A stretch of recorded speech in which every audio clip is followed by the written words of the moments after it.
omukuru w'akakiiko agari kutebeekaniza omukoro ogu nashoborera ngu akakiiko kakatebeekanisa miliyoni 4 kuba nizo zakozesebwa omu mukoro ogu, konka hari sente ezi zoona baineho obucweka 25 ahari 100. Canon Eric Twine yashoborera ngu omukoro gwija kuba aha kitebe ky'obureberezi ahari St Peter's Cathedral Duhaga omu rurembo orwa Hoima.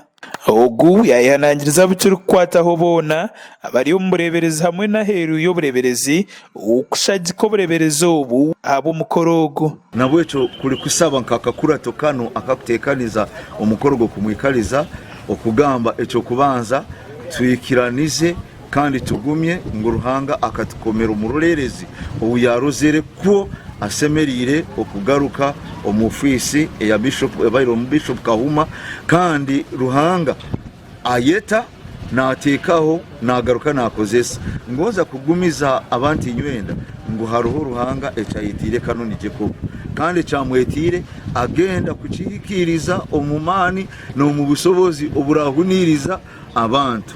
Ekintu ekitukwetaga kukora ekyokubanza nikwo kusabira obuheereza bwa Ruhanga mwetiire, kandi kyakabiri kugaruka kusagika entegeka zoona n'enteekaniza ezaraba naleeta nambere tuli ez'okutukurakuraniza nk'abantu. Yayongera yashoborera ko akakiiko kahitsire omwebembezi w'ihanga His Excellency General Yoweri Kaguta Museveni Tubaburwa okuba niwe yaba omugenyi mukuru aha mukoro ogu.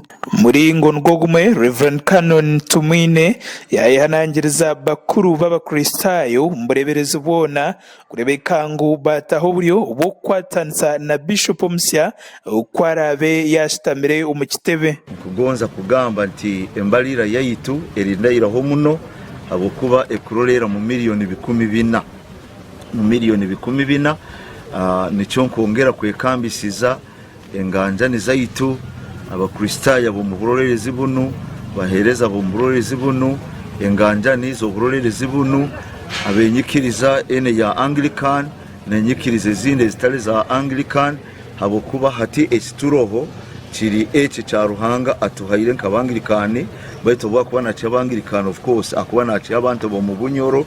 Muringo nigwo gumwe Dr. Henry Wamani y'omuhabuzi wa Bishop kandi nawe ori hakakiiko agari kutebeekanisiza omukoro ogu yayihanangiriza bakuru b'abakristaayo mu bureberezi bwona okutaho buryo bwona orebeka ngu omukoro ogu gwahikirira ngu guba gutebeekanisize. We are still appealing for more funding, especially from friends and partners,